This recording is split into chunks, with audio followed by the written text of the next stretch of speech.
La congregación reposa en la experiencia de Mashiach como la plata para el rescate. La plata de los de la comunidad que se registraron fue de 100 talentos y 105 ciclos. Y 1775 ciclos, perdón, medio ciclo por cabeza, por cada uno que fue registrado en el censo, de la edad de 20 años para arriba, 603.550 hombres. Hubo además 100 talentos de plata para fundir las basas del santuario y las basas del velo. En 100 basas, 100 talentos a talento por basa. Esto está en Shemot 38. El Pasuk 27, entonces, dice que los 100 talentos se utilizaron para hacer las bases del santuario, ¿no es cierto? Y del velo. Cada basa pesaba un talento, lo cual es aproximadamente 100 libras. Todo el tabernáculo estaba colocado sobre 100 basas de plata. Estos capiteles representan la redención de Mashiach. Sobre ese fundamento, todo el Ohel Moed es construido. Y de los 1775 ciclos hizo los capiteles de las columnas y cubrió los capiteles de ellas y las ciñó. Cubrir y ceñir los capiteles era la forma de levantar el tabernáculo y conectarlo, ¿no es cierto? Algunas versiones traducen para recubrir sus capiteles y para hacer broches para ellos o ganchos inclusive, lo que implica también la idea de cubrir y ceñir en el sentido de relacionar todas las columnas. Esto es enchapar y ajustar unas con otras. Sin la plata para la propiciación no se hubiera podido edificar el tabernáculo de Elohim. Entonces esa plata que fue entregada por cada uno de las cabezas que fueron levantadas se utilizó para levantar el tabernáculo. Entonces como podemos ver, todo esto está tan intrínsecamente relacionado que no le entendemos bien dónde está el principio de la cosa, porque una cosa lleva a la otra y está completamente relacionado todo. Además, tampoco hubiese habido la manera de mover esa morada, ¿no es cierto? La plata para la propiciación movía el material para las basas, proveía el material para las basas, perdón, los capiteles y para que las columnas fueran cubiertas y ceñidas, ¿sí? La plata de la propiciación también guardaba relación con los hombres mayores de 20 años que serían reclutados justamente para el ejército. Algunos estudiosos de las escrituras malinterpretan este significado, ¿no es cierto? Y afirman que solo se trata de un tipo de la redención efectuada por Mashiach. Eso es lo que van a encontrar en la mayoría de los estudios. De los estudios de los que creen en Mashiach, obviamente. Esto parece ser correcto desde una primera instancia, pero para la etapa inicial de la redención no tenemos que pagar nada. Por esto se han levantado mucha controversia y muchos debates, justamente, porque entonces es por gracia o hay que pagar, ¿no es cierto? Y se están confundiendo dos cosas diferentes y tratando de meterlas en una solamente porque la plata está en el medio de las dos. La redención del madero es por gracia, no por obra, ¿sí? Pagar es una obra. No obstante, cuando hablamos de Shemot 30, todos los que fueron contados tenían que pagar el medio ciclo, y eso lo exigió el Padre mismo, ¿sí? Porque como vimos, este pago representa la congregación, la propiciación para ser parte del ejército de Yahweh, además la recaudación sobre la cual será edificada las bases del Ohel Moed de forma externa, de forma a que la gente lo viera. Más adelante, los hijos de Israel llamaban a este medio ciclo el impuesto por el templo, ¿sí? Cuando llegaron a Kefar Nahum, los cobradores del medio shekel vinieron a Kefá y le dijeron, ¿no paga tu rabí el impuesto del templo?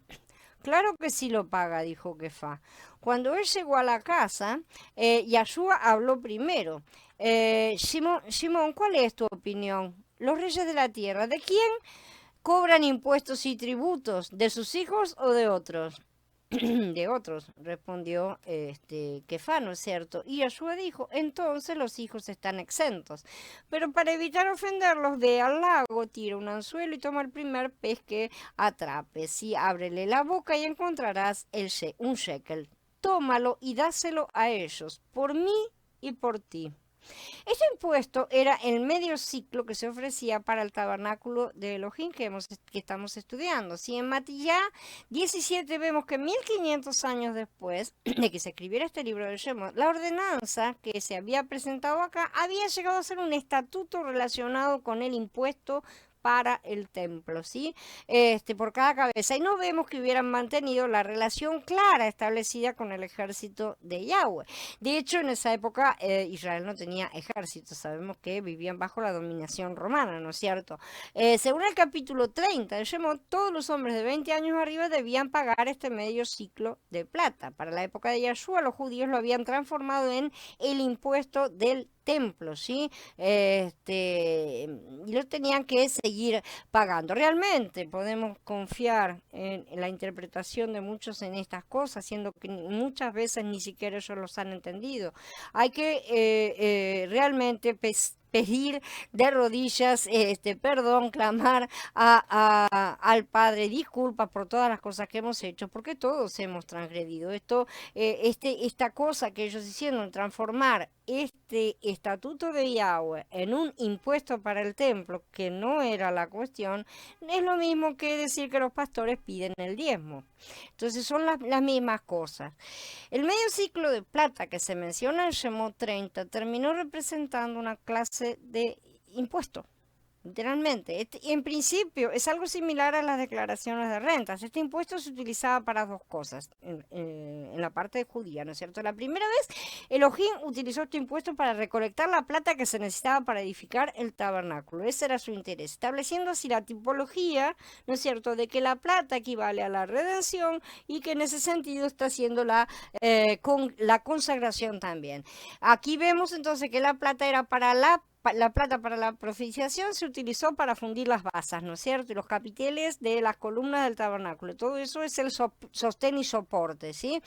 En segundo lugar, Elohim usó este impuesto para lograr la formación de su ejército, porque por un lado recibía la plata, pero también recibía a los hombres, ¿no es cierto? La plata material era necesaria para el Ohel Moed, porque tenía que ser visible, ¿sí? Porque todo lo que proviene del Ohel Moed proviene de la obra del propio Mashiach, ¿sí? La cual es en verdad una obra espiritual que está siendo representada en cuadro físico. Por lo tanto, con este pago del medio ciclo por cabeza, Elohim pudo edificar el tabernáculo y pudo formar el ejército.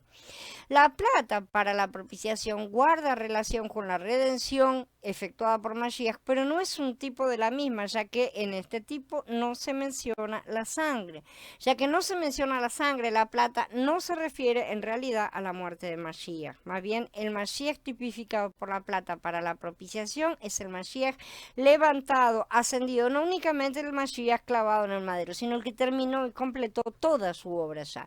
La plata tipifica otros aspectos de la redención total de Mashiach, ¿sí? La cristiandad ha hecho énfasis únicamente en la redención inicial por la sangre, ¿sí? Como siempre centrándose únicamente en la salvación y dejando de lado el resto de la obra, pero Mashiach no trabajó solamente para eso, ¿sí? Es hora de restaurar las cosas perdidas, es hora de levantarlas y colocarlas en su lugar. Toda la plata que se recogió para formar el ejército era considerada una ofrenda elevada terumá, o sea, ¿no es cierto? Una ofrenda elevada es Mashiach elevado. La ofrenda elevada representa a Mashiach en resurrección.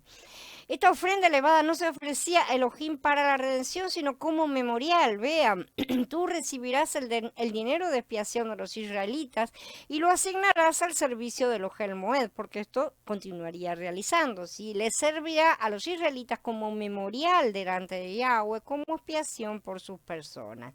La palabra expiación, justamente, es kafar, de la cual ya hemos hablado en otros estudios, y de esa raíz deriva también caporet, que es la palabra que para la cubierta del propiciatorio, ¿sí? Es también la palabra traducida como brea en Génesis, ¿no es cierto? Refiriéndose al arca, que es lo que la sella por todas partes. Por lo tanto, aquí es aplicada como la expiación de aquellos que serían soldados del ejército de Yahweh, indicando que al ser sus cabezas elevadas, recibían cobertura para ser soldados. En pocas palabras, recibían la armadura de Yahweh como protección completa. Y quedaban protegidos de esta manera de los ataques de los enemigos. De manera que para recibir la armadura necesitamos pagar el dinero del rescate.